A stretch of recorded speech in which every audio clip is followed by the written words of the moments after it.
En République démocratique du Congo, l'église n'est pas seulement un lieu de prière, c'est un phénomène. Un endroit où les gens viennent chercher l'espoir, mais où certains sont repartis avec des millions. Chaque semaine, des foules immenses se lèvent tôt.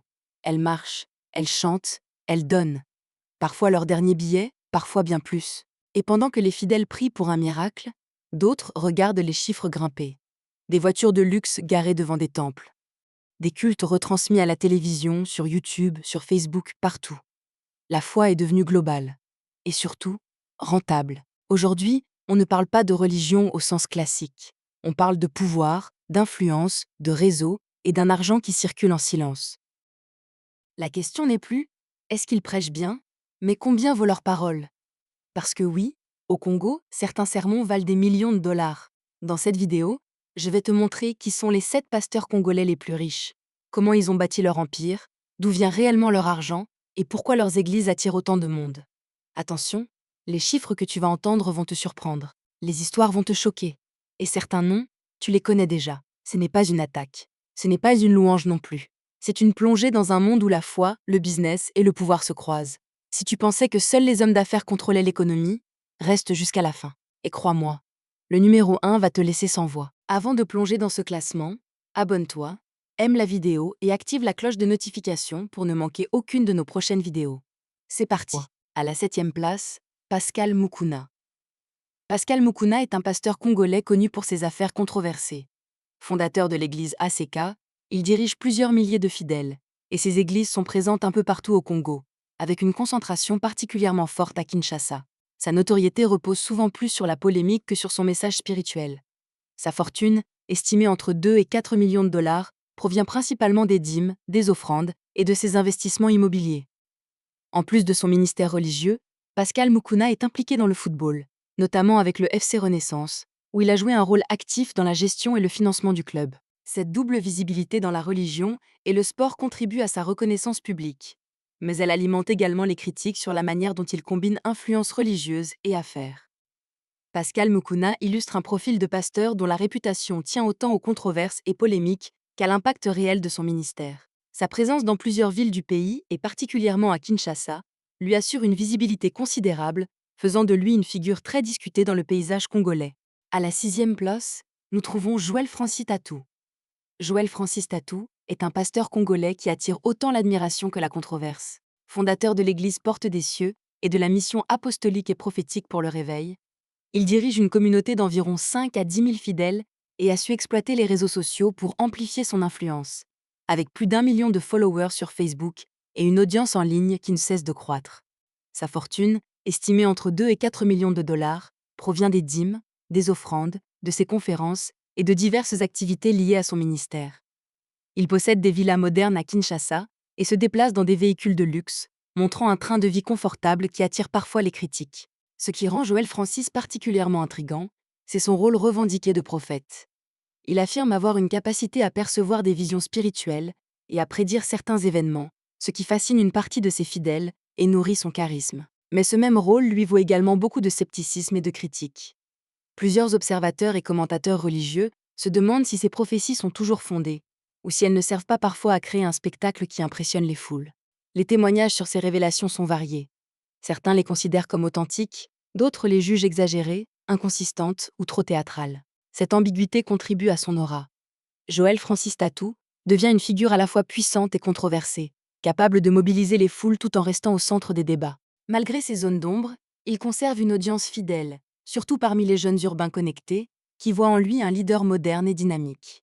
Joël Francis Tatou représente donc un pasteur dont le succès est aussi lié à la perception qu'on a de son autorité spirituelle, à la fascination pour ses prophéties et à sa capacité à naviguer entre admiration et doute dans un paysage religieux où le spectacle et la foi se rencontrent souvent.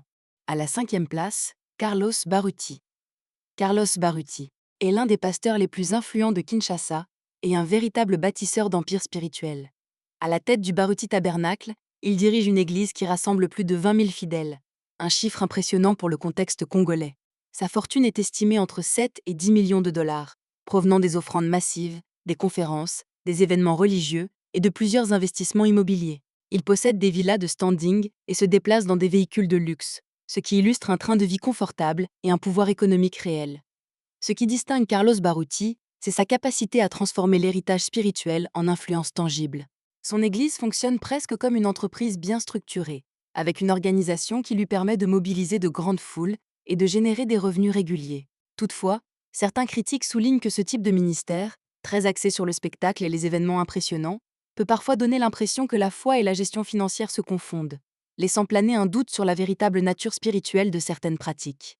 Malgré ces critiques, son charisme et sa capacité à rassembler font de lui une figure incontournable. Carlos Baruti incarne ainsi le modèle du pasteur gestionnaire, moins spectaculaire que d'autres figures, mais redoutablement stable et durable.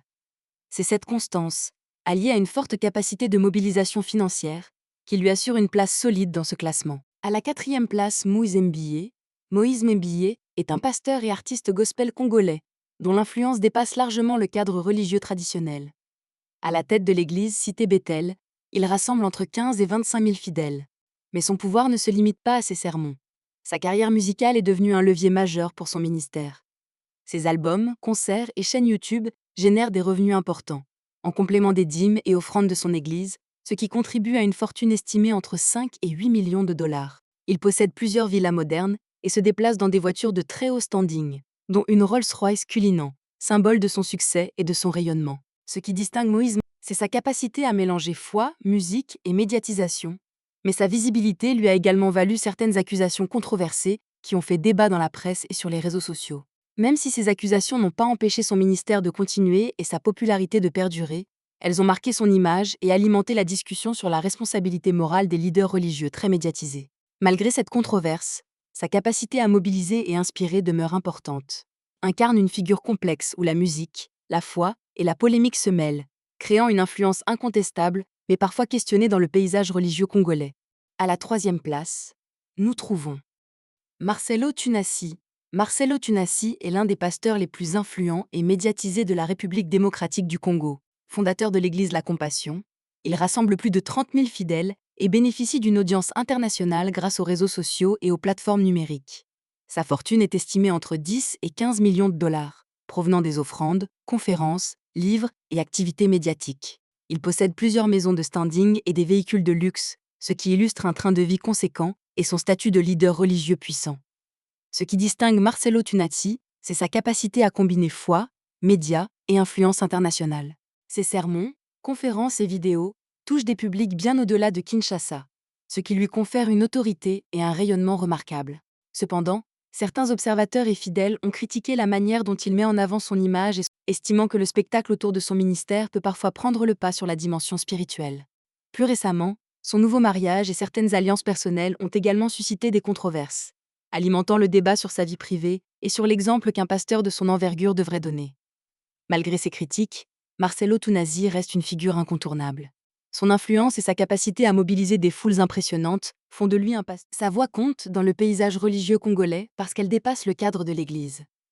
Marcelo Tunasi est aujourd'hui consulté, écouté et suivi bien au-delà de ses fidèles directs. Une chose est certaine, Marcelo Tunasi n'est plus seulement un pasteur, il est devenu une figure centrale du christianisme contemporain en RDC, et son impact continuera de façonner le paysage religieux pour les années à venir. À la 2e place, nous trouvons Roland Dallot.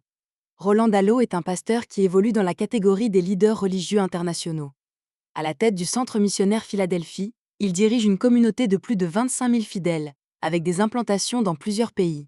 Sa fortune est estimée entre 10 et 20 millions de dollars, alimentée par les dîmes, les offrandes, les conférences internationales et ses divers investissements. Il possède plusieurs biens immobiliers de luxe et se déplace dans des véhicules haut de gamme, ce qui reflète son statut de figure religieuse, puissante et respectée. Ce qui distingue Roland Dallot, c'est sa capacité à allier leadership religieux et expansion internationale, tout en préférant rester discret. Il n'aime pas être sous les projecteurs et choisit de garder une certaine ombre autour de sa vie et de ses décisions, ce qui lui donne un pouvoir plus subtil, mais extrêmement solide. Son influence est telle que même le couple présidentiel congolais fréquente régulièrement son église, un signe de prestige et de respect qui témoigne de son autorité dans les cercles les plus influents du pays. Cependant, certains observateurs soulignent que sa discrétion et sa médiatisation limitée peuvent parfois donner l'impression que son influence reste mystérieuse et difficile à mesurer pour le grand public. Son style de gestion très stratégique et ses alliances avec d'autres figures religieuses et personnalités publiques alimentent aussi quelques débats sur ses motivations et sur la manière dont il exerce son pouvoir. Malgré cela, Roland Dallot reste une figure incontournable dans le paysage religieux congolais et africain. Son charisme, sa capacité à mobiliser des communautés nombreuses et son influence subtile mais réelle font de lui un pasteur dont le poids spirituel et économique est indéniable. Il incarne parfaitement la manière dont la foi, associée à une stratégie réfléchie et à une présence discrète, peut devenir un véritable empire religieux, respecté et craint à la fois. Enfin, à la première place, nous trouvons Alph Lukawuu. Alph Lukawuu domine ce classement sans véritable concurrence. Fondateur de l'église Alléluia, Ministry International. Il a construit un véritable empire religieux mondial, présent sur plusieurs continents, de l'Afrique à l'Europe et même aux Amériques. Son église rassemble plus de 50 000 fidèles en présentiel et des millions de spectateurs en ligne grâce à ses retransmissions télévisées et numériques. Sa fortune est estimée par diverses sources internationales à plusieurs centaines de millions de dollars, certains évoquant même près d'1 milliard, résultat d'une combinaison de dîmes, offrandes, médias, événements géants et investissements privés. Alph Lukawuu possède des villas luxueuses dans plusieurs pays, se déplace en jet privé et dispose d'une impressionnante collection de voitures de luxe. Mais ce qui distingue véritablement ce pasteur, c'est sa capacité à transformer la foi en un véritable empire économique et médiatique, tout en gardant un contrôle absolu sur son image et ses affaires. Sa vie n'est pas seulement celle d'un leader spirituel, c'est celle d'un stratège qui sait mobiliser les foules, les médias et les ressources financières pour étendre son influence à une échelle mondiale. Malgré sa puissance et sa visibilité, Alph Lukawuu sait également jouer avec la perception. Il choisit souvent quand et comment apparaître publiquement, contrôlant chaque détail de son image pour inspirer à la fois respect et fascination. Certaines de ses interventions spectaculaires ont fait le tour du monde, mais elles sont toujours calculées pour maximiser l'impact sur ses fidèles et ses détracteurs.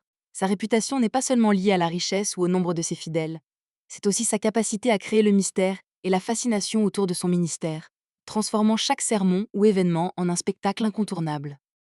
Et voilà, nous arrivons à la fin de ce classement des pasteurs les plus riches et influents de la République démocratique du Congo. Comme on a pu le voir, derrière la foi et les sermons se cachent des empires financiers, des stratégies médiatiques et des personnalités qui dépassent largement le simple rôle de guide spirituel. Certains choisissent la discrétion, d'autres la médiatisation totale, mais tous partagent un point commun: le pouvoir de mobiliser, d'inspirer et parfois de diviser. Si cette vidéo vous a captivé, n'oubliez pas de laisser un like, de partager et de vous abonner pour ne pas manquer nos prochaines analyses et classements qui dévoilent les coulisses du pouvoir et de la richesse au Congo et en Afrique. Et vous, quel pasteur vous impressionne le plus? Quelle histoire vous a le plus marqué? Dites-le dans les commentaires, on veut connaître votre avis. Si cette vidéo vous a captivé, n'oubliez pas de laisser un like, de partager et de vous abonner pour ne pas manquer nos prochaines analyses et classements, qui dévoilent les coulisses du pouvoir et de la richesse au Congo et en Afrique. Et dites-nous quel pasteur vous intéresse le plus et quelle histoire vous a le plus marqué dans les commentaires.